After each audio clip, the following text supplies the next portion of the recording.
Саламатсыңарбы? Саламатсызбы? Балдар, адам жанам курулу сабагы.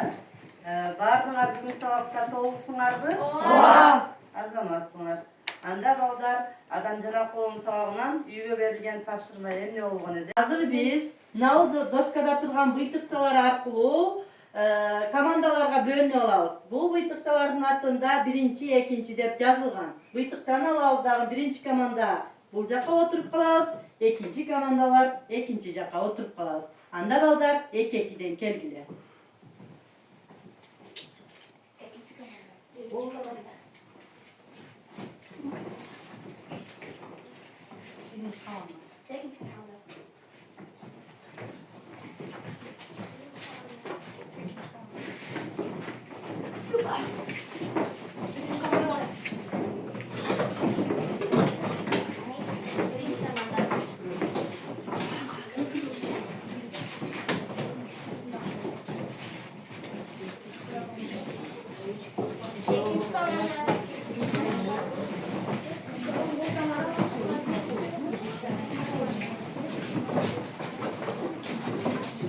Анда балдар баарыбыз топторго бөлүнүп алдыкпы? Эми баардыгыбыз жакшынакай болуп сабакка катышабыз, Балдар, топторго бөлүнүп алдык. Эми алтын эрежени сактайбыз. Кана алтын эрежеде эмне кылыш керек эди? Ар бир ой болуп, сабакка кечикпөө, сабакка кол көтөрүп, жооп берүү, тапшырмаларды аткаруу, Ооба, туура. сабакка кабылдыруу, суроого толук жооп берүү, сабакка активдүү катышуу, Азаматсыңар. топко салыштыруу, суроого толук жооп берүү, Туура. Ар бир ой болуп, туура. бири-бирин уга билүү, Ооба, бири-бирин уга билүү. сабакка кечикпөө, Сабакка кечикпөө. топко салым кошуу, Ооба. Топтор. Бүгүн баарыңар сабакка даярсыңарбы? Толуксуңарбы? Азаматсыңар. Анда балдар, бүгүнкү сабагыбызда эшикте аба ырайы кандай балдар?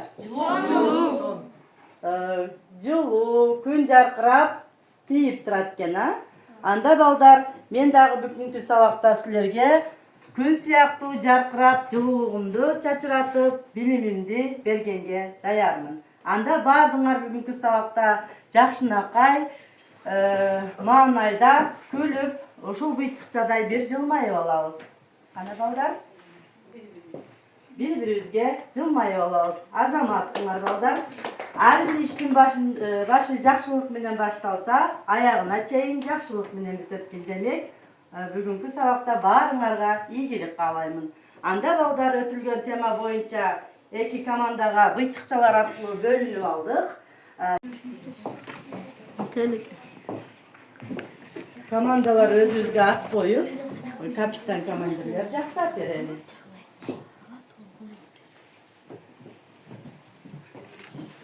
Жикебиз даярбыз.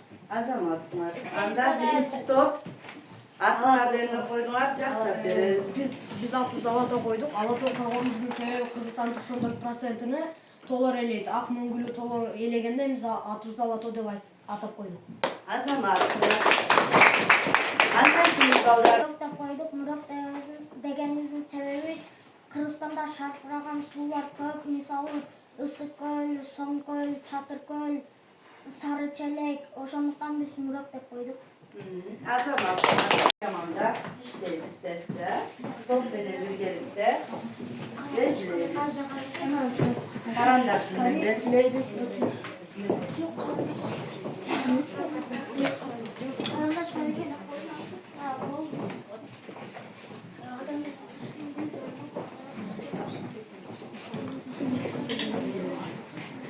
адам баласы эң алгач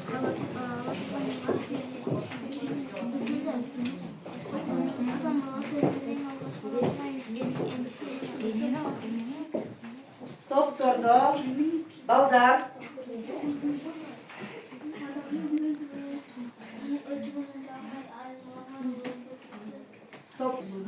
ошондой эле суроолорго толук жооп беребиз балдар. Сурооуна жакшы көңүл бурабыз. сабакка активдүү катышабыз.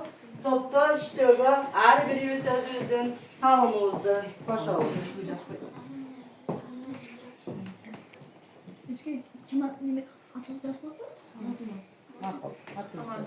Командабыздын атын жазабыз.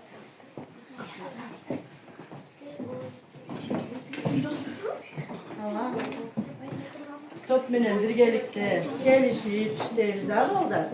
Өткөн темалардан.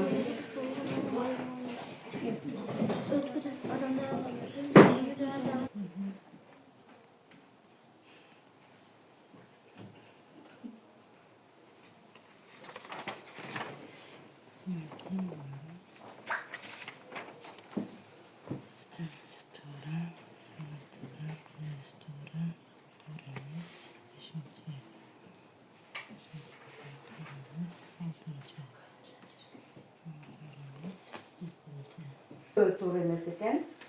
8 суроого туура жооп бериптир. Андан кийин Мүрөк командасыныкы 3-өө туура эмес экен. Сонда 7-өө туура экен.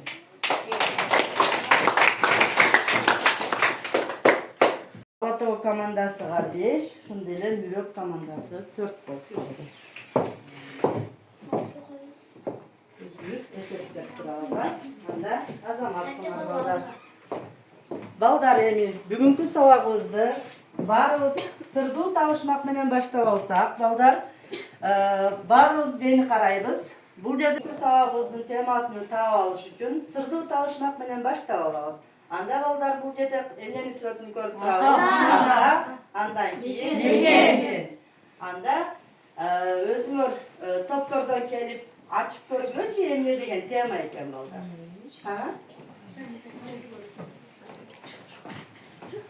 Самира.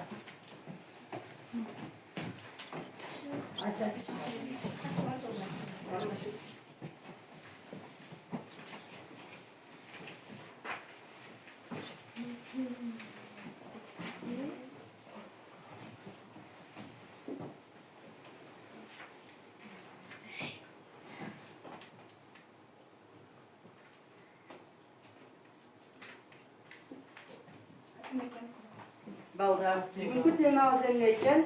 Ата мекенди коргоо. Бул ата мекенди коргоонун маанисин түшүндүрүү, жарандык жоопкерчилик тууралуу мен силерге түшүнүк берем.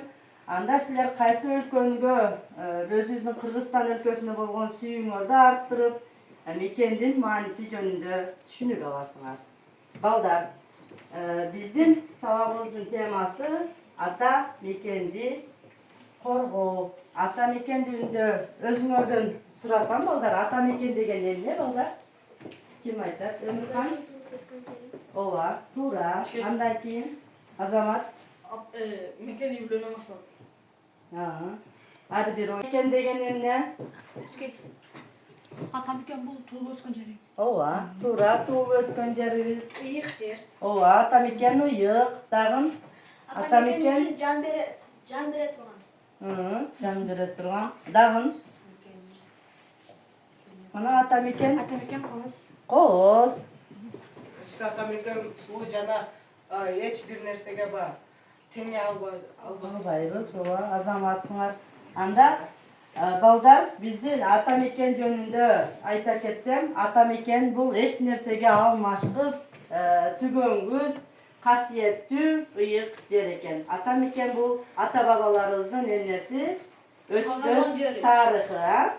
Ар бир адамзаттын өзүнүн эмнеси болот, балдар? Ата мекени, тарыхы, туулган айылы, өлкөсү болот экен. Демек, биздин мекенибиз эмне, балдар? Биздин мекенибиз Кыргызстан.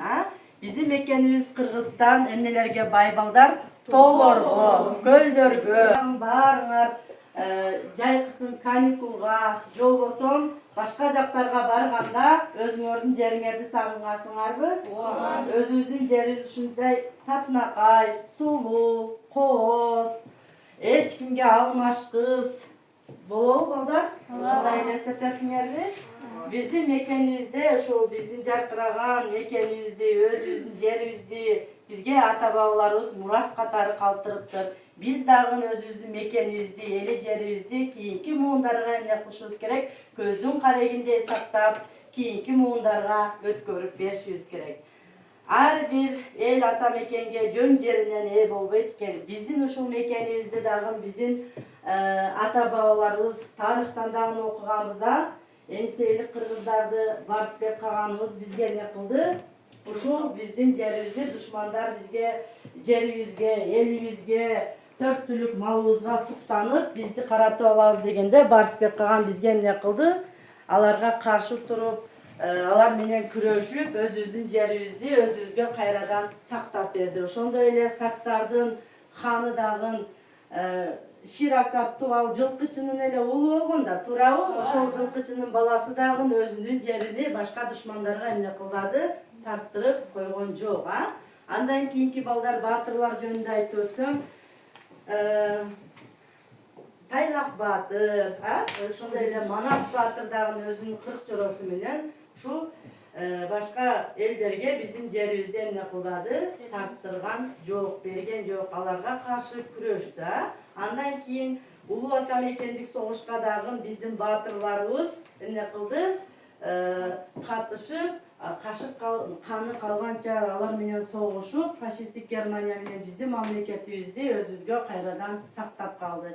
Эң оболу балдар 1927 жылы ошол Кыргызстанды өзүбүздүн мамлекеттүүлүккө ээ болуш үчүн кыргыз мамлекеттүүлүгүн түптөгөн аталарыбыз дагы Адикерим Сыдыков, Жусуп Абдрахмановтар дагы биздин мамлекетибизге өз салымын кошуп, биздин кыргыз мамлекетибин эмне кылган экен? Балдар түптөптүр. Андан кийин слайд боюнча дагы айта кетсем, ата мекен бул ар бир адамдын туулган жери, айылы, мамлекети, ар бир адамдын туулуп өскөн ыйык жери. Ата мекен бул ата бабаларыбыздын өчпөс тарыхы экен балдар.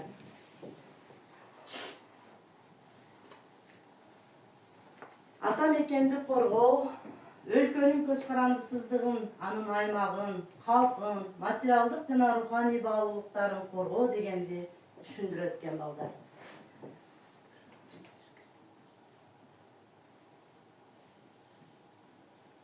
Ата мекенди коргоо конституциялык гана милдет болбостон, ар бир жарандын патриоттук милдети. Жарандарды мекенди коргоого милдеттендирилген укуктук ченемдер мамлекет тарабынан ишке ашырылган. Ар бир адам өзүнүн абийиринин жана коомчулуктун алдында өз мекенин коргоого милдеттүү экендигин түшүнүүсү керек экен балдар. Мекенди коргоо ыйык милдет. Ушул Кыргыз Республикасынын конституциясында дагы ата мекенди коргоо Кыргыз Республикасынын жарандарынын ыйык парзы жана милдети деп жазылган. Демек, конституция деген эмне эле балдар? Эң башкы мыйзам, ошол эң башкы мыйзамда дагы ата мекенди коргоо бул ар бир адамзаттын эмнеси? Ыйык парзы экен. Ар бир биздин Кыргызстандагы эркек балдарыбыз 18 жашка толгон соң армияга барып өзүнүн милдетин эмне кылат экен? Аткарат экен. Андан кийин балдар патриот. Грек тилинен которгондо жердеш, мекендеш дегенди түшүндүрөт. Патриот өз өмүрүнүн жана ишмердигин ата мекенин кызыкчылыгына баш ийдирген адам. Көрдүңөрбү балдар? Бул жерде бардык кимдерди көрүп турасыңар сүрөттө? Аскерлерди, солдаттарды, милицияларды көрүп турабыз. Биздин ушул бейпил турмушта тынч, жакшы элдер жашап жатышына ушул биздин аскерлерибиз эмне кылат экен? Бизди коргоп турат экен, өз кызматтарын өтөп. Мында дагы ушундай биздин баатырларыбыз ар майрамдарда 9 майрамда, май майрамында ушул баатырларды эмне кылабыз? Эскерип, гүл чамдарларыны коюп турган сүрөттү көрүп турабыз. Ошондой эле бул жерде эмнени көрүп турасыңар балдар? Сүрөттөр солдаттарды көрүп турабыз да. Бул жерде баардыгы эмне кылып жатат? Солдаттар өз катарына тизилип, өздөрүнүн берилген тапшырмасыны аткарып жатат да. Патриоттуулук деген эмне? Патриоттуулук деген балдар грек тилинен которгондо ата мекен дегенди түшүндүрөт.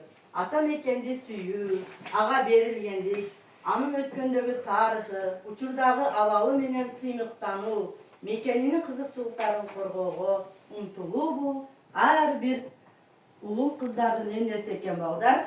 Парзы экендигини эмне кылбашыбыз керек? Унутпашыбыз керек экен, а балдар? Анда эмесе балдар, ушул бүгүнкү сабагыбызда ата мекенди коргоо деген темада түшүнүүгө алдыңар аз гана болсо да. Анда баардыгыбыз мекен таануу сабактарыны, башка дагы адабият сабактарыны биз өтүп келебиз, а балдар? Анда мекен жөнүндө, ата мекен жөнүндө макалдарды билесиңерби? Анда эки топтон канча макал айтат экен, ошого карап дагы жарышабыз балдар. Самира. Эржекке 70 разы кылат. Өзүңдер эле ошондойчу эле. Азаматсың. Канчалык жет жакта жүрсөң өз мекениңди тилиңди унутпа. Азаматсың. Эр жигит үйдө туулуп жолдо өлөт. Азаматсың. Азаматсың. Өлкөдөн оңчо окуйган. Ооба, туура, азаматсың. Ар бир адам мекенси, саудагер бекенси. Азаматсың. Дагы. Билан. Азаматсың. Мекениңди меңдепсиң, мекениңде мекен жок. Мекен үй менен башлап. Азаматсың. Туулган жерин топлап алдым. Туура, азаматсың. Мекендин баксы өмүрдөн курат. Ата мекенин өзүнүн көзүндө карегинде сактайт. Дагы. Анда эки командада тең эң жакшы ата мекен жөнүндө макалдарды билет экенсиңер, азаматсыңар балдар. Макал айтышуу боюнча дагы эки команданы тең бирдей эле 5-5 деген баалар менен бааладым балдар. Азаматсыңар. Дагы мындан да көп макалдарды жатпай бергиле. Балдар, бүгүнкү ушул адам жана коом сабагына мен силерге кичине болсо дагы тема жөнүндө түшүнүктөрдү айтып өттүм, а балдар? Мен бул жерде силерге түшүндүрдүм. Эми эки топко кичинекей подтемалар боюнча презентация жасайсыңар. Макулбу? Анда Кыргыз элинин ата мекени үчүн, элинин эркиндиги үчүн баатырдык күрөштөрү деген теманы Ала Тоо командасыга бердим. Окуйбуз дагы. Ортодо презентация жасайбыз, азыр берем. Экинчи, Мүрөк тоосуна ата мекенди коргоо деген теманы бердим, кичине подтеманы. Ушуну окуйбуз дагы, презентация жасайбыз, макулбу?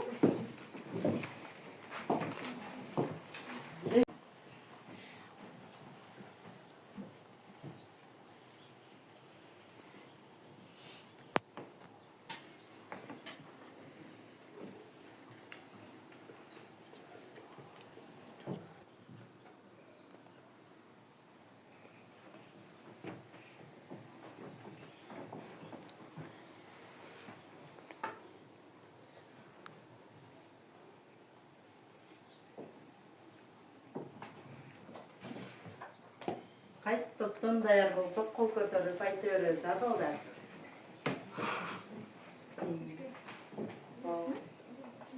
Даяр болуп калдыкпы? Кайсы команда даяр?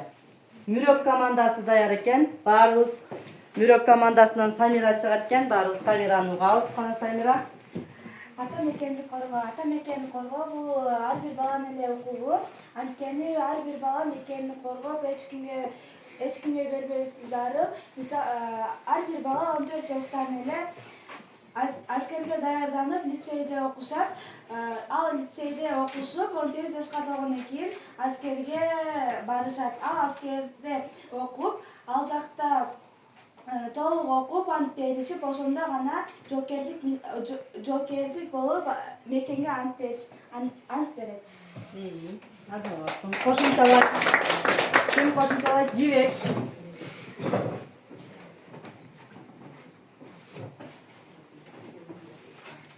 Аскерге алып барганда ал жерде өздөрүнүн уставтарына салтанаттуу ант бергенден кийин алар болсо аскер болот. Жана ал жерде өздөрү кийим беришет. Жана азыр болсо техника өнүккөн, ошол жерде техниканы жакшы өздөштүрүш керек. Жана ал жерге аракетчил жана күчтүү адамдар барыш керек. Азаматсың. Кандай экен баардыгыбыз кунт коюуга өмүр кандай?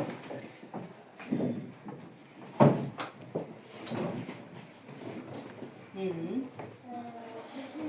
Manastır boşunda bolsa Manastır'da bazı doğan Kırgızistan'a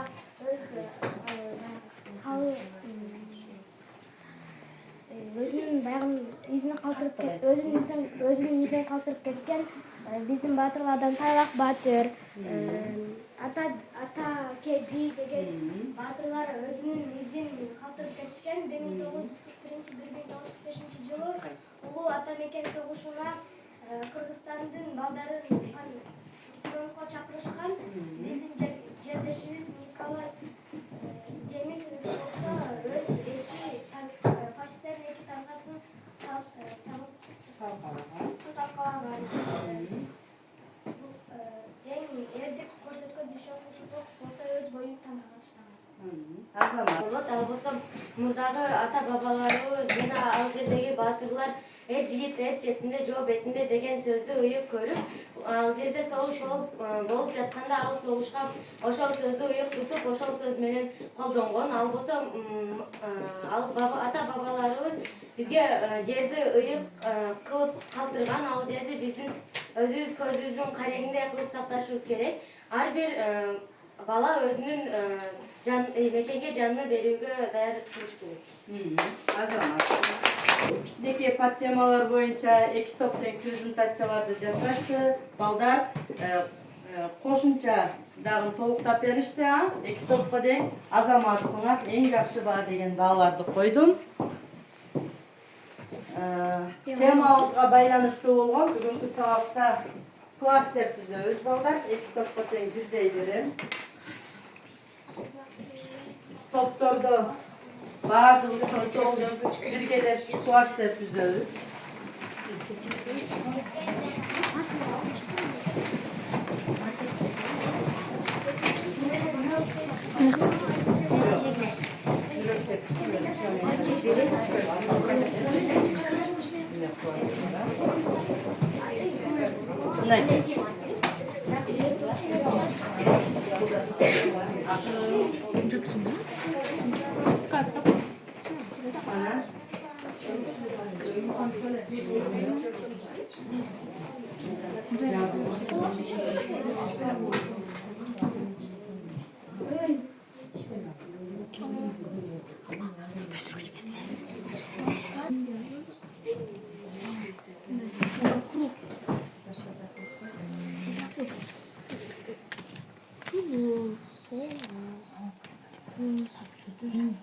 Алмашсыз, алкоз,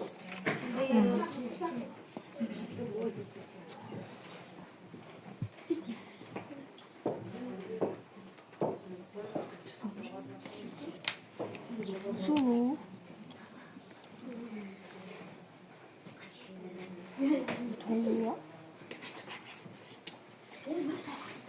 толугу,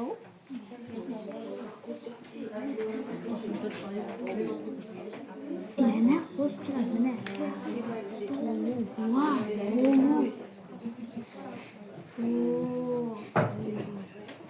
Bir kadar baş kere Burada ne var ne var?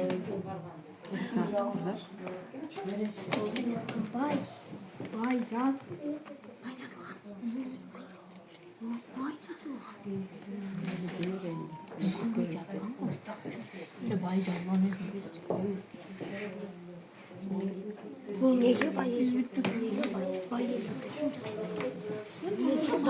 Toptorda iштеп түтүппү?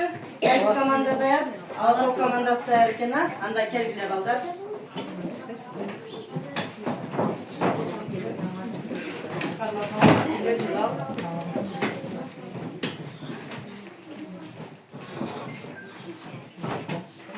Кыздар чыккыла бир жага, кыз чыккыла.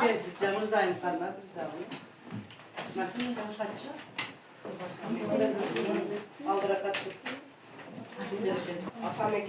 Атамекен толу, бай, сулуу, касиеттүү, таза, коз, мөңгүлүү, чоң, ыйык мекен. Азаматсыңар, канча сөз жаздыңар балдар?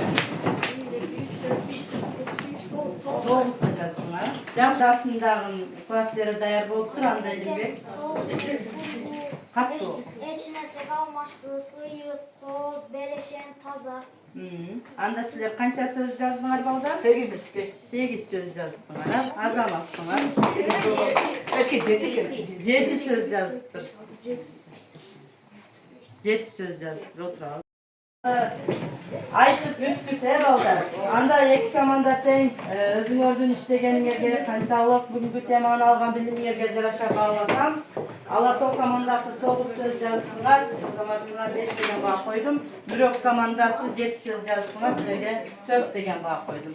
Бардыңар, Азаматсыңар. Анда балдар бүгүнкү атамекенди коргоо деген темада биздин баатырларыбыз жөнүндө мурдакы баатырлар менен азыркы кездеги баатырларды же болбосо жоокерлерибизди салыштырып көрөбүз балдар. Кана ойлонобуз. Мурдагы баатырларыбыз кандай болгон? Айыл. Эчке алар Күчтүү болгон. Эчке алар бойлору чоң болгон жана күчтүү болгон жана өзүнө элини коргоого жанын берген. Тагын. Ооба, туура Азаматсыңар. Канда? Мүрөк командасы. Кыргызстанды эч кимге берип койгон эмес. Өз мекенин эч кимге берген эмес. Тагын. Акылдуу болгон, көп окуган экен, билимдүү болгон экен. Дагы.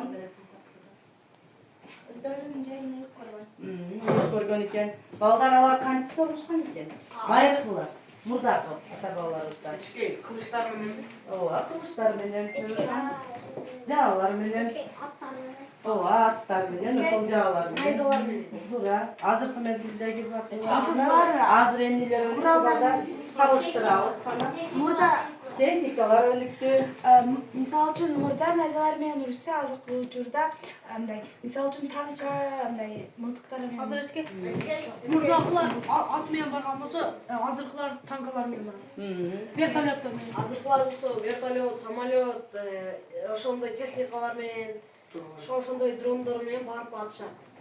Азаматсыңар балдар, сабагыбызда бүгүнкү сабакта эмнелерди алдыңар? Ушул 4 суроого жооп жазып, жыйынтыктайбыз. Анкета толтурабыз балдар. Кана?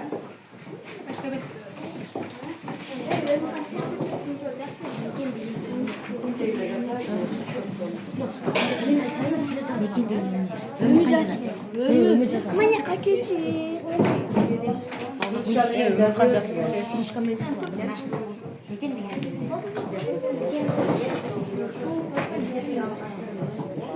Кинди каным тамган жер.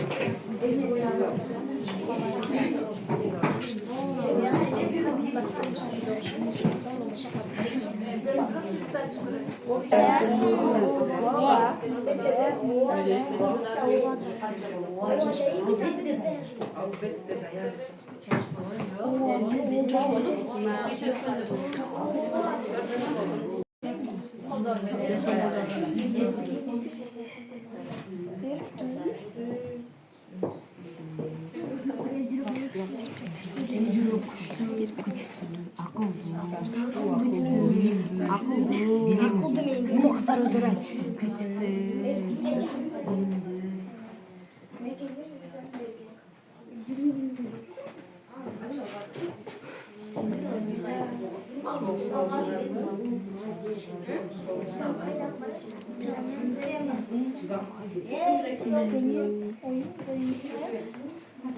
Эки топтон ким даяр болду? Мүрөк командасы даяр болду. Кел Азиз алып суроonu окуп, жообун окуйбуз, а? Тынчтанабыз экинчи топ. Sen mekенди коргоого даярсыңбы? Ооба, биз даярбыз. Мекенди коргоо кандай балдардар? Билимдүү, эрктүү, мекенге өз жанын берген. Сенин оюңча Yılın boyunca askerge baruu tuğra je barga koştuğunda bulup her bir adam barana milletki. Azamatsınlar.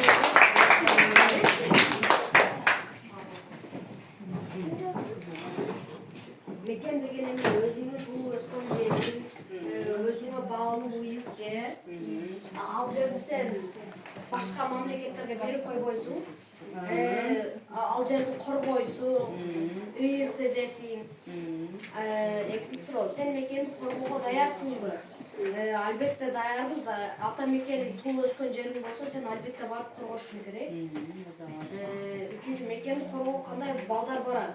Эр жүрөк, күчтүү, билимдүү, чыдамкай. Ошондук барат. Сен оюң боюнча аскерге баруу туурабы же барбай койсо да болобу? Ден соолугуң чың болсо барасың, ата энең макул берсе барасың. Нормативдер жакшы өтсөң да барасың. Азаматсың. Балдар, анкета алуучу суроолорго дагы эң жакшы жооп бердиңер. Андан кийин ушул эки командадан Мүрөк командасы биринчи жооп берген үчүн буларга 5 деген баа койдум балдар. Азаматсыңар. Ала тоо командасы дагы жакшы жооп бердиңер, бирок экинчи чыкканыңарга 4 деген баа койдум. Аракет. Анда балдар бардыгыбыз ордубуздан турабыз балдар. Бүгүнкү күндө бардыгыбыз телефонду көрөбүз, балдар. Ошол телефонду көп көргөндүбүздүктөн бардыгыбыз кичине 5 минутка жасап алсак балдар, биз жакшы окуш үчүн 2 мезди тең бирдей иштетишибиз керек, Анда биз ушул мусулманчылыкта дагы бармак баш, сөөмөй, өртөн кол, аты жок, чыкпалак деген манжаларыбыз бар, эки колубузда тең. Ошолорду бириктирүү аркылуу жасайбыз балдар. Кана бармак баштан баштайбыз. 1, 2, 3, 4, 5. Анда баарын бириктиребиз. 1, 2, 3, 4, 5. 1, 2, 3, 4, 5. 1, 2, 3, 4, 5. 1, 2, 3, 4, 5. Эми мени карагыла. 1, 2, 3, 4, 5. 1, 2, 3, 4, 5. Азаматсыңар. Барыңарга. Бүгүнкү сабагыбызды дагы да тереңдетип билип алыш үчүн эки топ бири-бирибизге топтордо суроо беребиз. Кана балдар, Мүрөк командасына. Биринчи тоңгоч президент ким болгон? Аскар Акаевич. Туура. Экинчи суроо ким ал? Евган Башискин. Камчек Ташиев. Ооба. Туура. Мындан кийинки суроо. Кыргызстанда канча көл бар? Кыргызстанда канча көл бар? Көл, Кайсылар? Атайбыз. көл, Чапкөл, Сарыкөл, Сарышелек, Сомкөл. Туура. Андан кийинки суроо. Алгачкы согушка катышкан батырлар. Уласа экен согушка Самат катышкан. Садыков, Дүйшөнкул Шопоков жана башка. Кана балдар, дагы ким суроо берет? Кана? Кыргызстан чегарасын кимдер менен чектешет? Алтын эрежени сактайбыз, кол көтөрүп жооп беребиз. Кана? Ким айтат? Кыргызстан, Казакстан, Өзбекстан, Кытай. Туура балдар. Тажикстан болуп кетти. Адам жана коом сабагына кыргыз тилин дагы байланыштырып, синквейн түзөбүз. Буга чейин синквейнди түзүп жүргөнбүз. Бүгүнкү темага байланыштырып түзөтүлгөн. Биринчи топ Алатоо командасы, экинчи Мүрөк командасы. Топтордо биргелешип түзөбүз. Азыр мен маалимет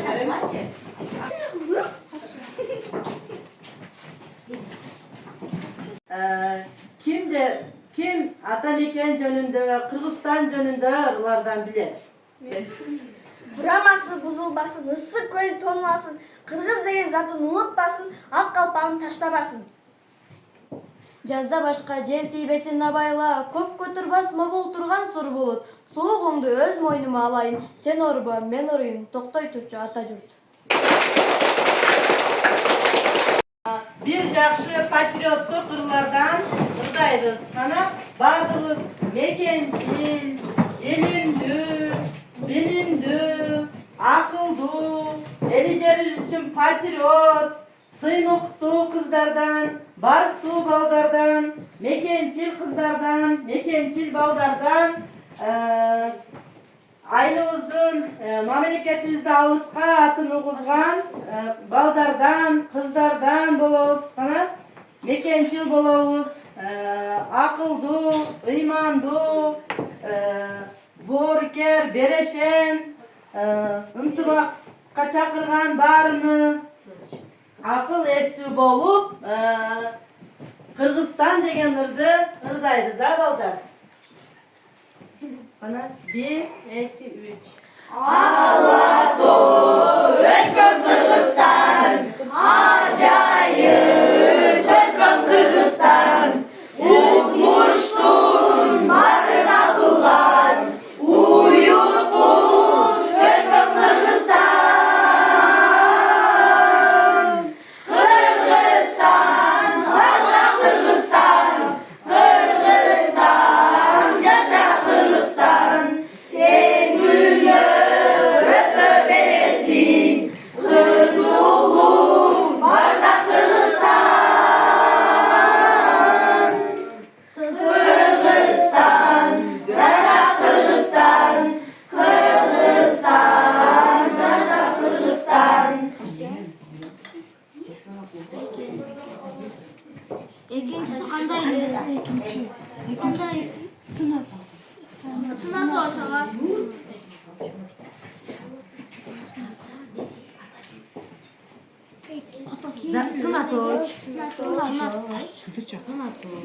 Сынаточ.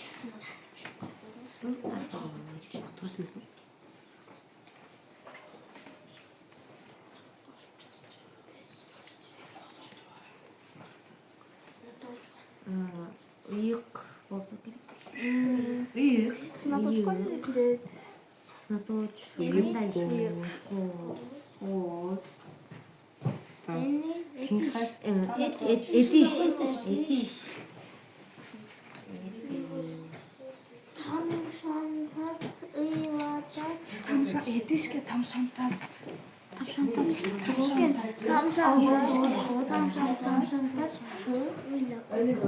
Анан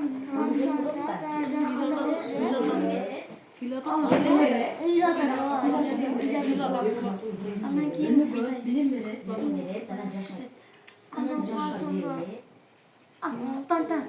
султантат болот. Жашатат.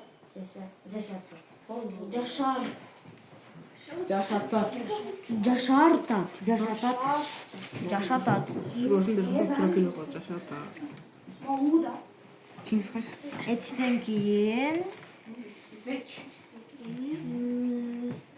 фраза бер. Фраза.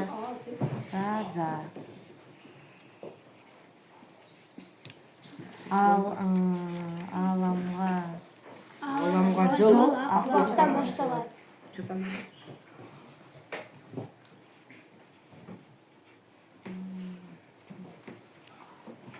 Аламга жол актылыктан башталат. Туулган жерди топурагы алтын. Туулган жерди топурагы алтын.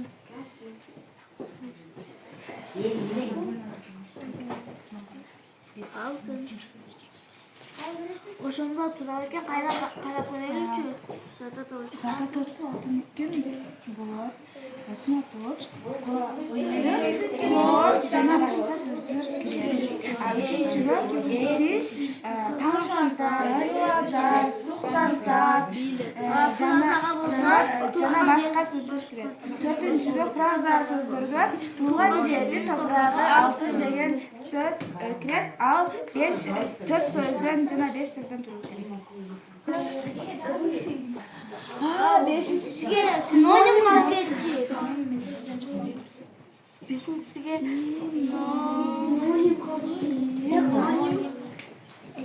Синоним эмне кылат? атамекен ата журт болбойт да? Так, синоним. Атамекен ата журт. Синонимиги Атамекен туулган жер. Ата мекен туылған жер. Ата мекен туылған жер.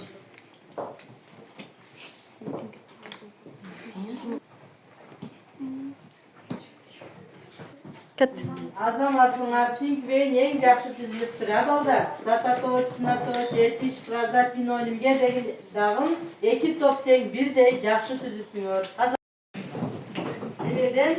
Екі командада тең бір-бірден телефонда алағыздағын, топторда барыз біргелікте 10 сұраудың беремін. Сокративтен тест іштейміз.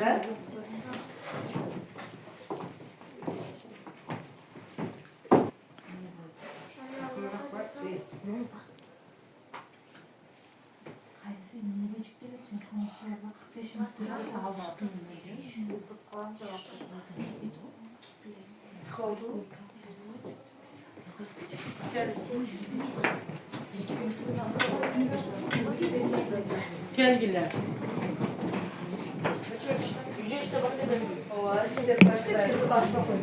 Экосистеманың қандай түрлері бар? Экосистеманың қандай түрлері? Табиғи жана экосистеманың қандай түрлері бар? Асы табиғи жана өзгөчө. Өзі табиғи жана жасалма. Өзі социалдық жана жасалма. Табиғи жана өзгөчө. Табиғи деген жасалма. Тоқтай, басып өтуге ойлап басып бірге.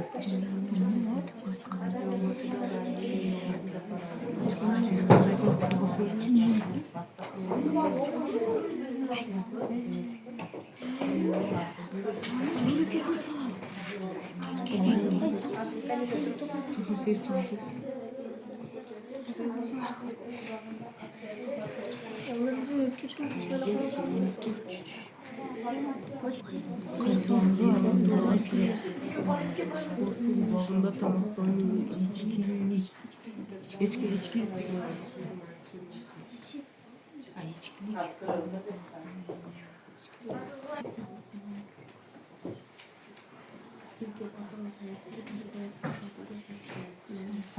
Адамның биосфера, адамның саяси партия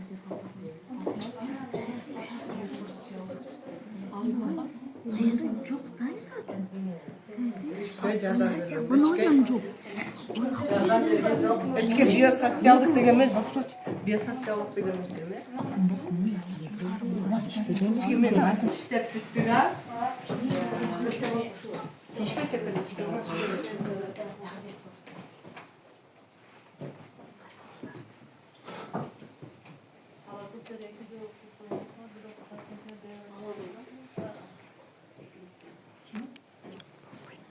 Алатау командасы қанша болды?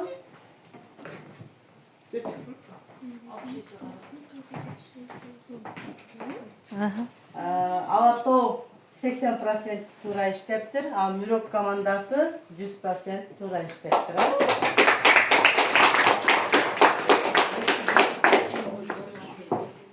Силерге 5 деген баа койдум, силерге 4 деген баа койдум.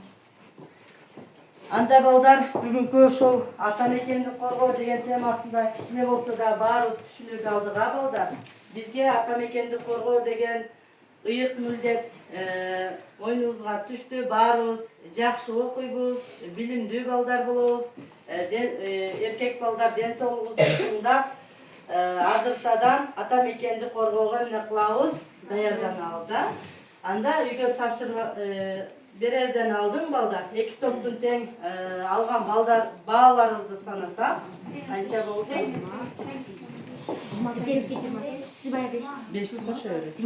28 балл болду. Азаматыңар Мирок командасы да дагы 28 упай топтоду. Эки команда тең азаматыңар.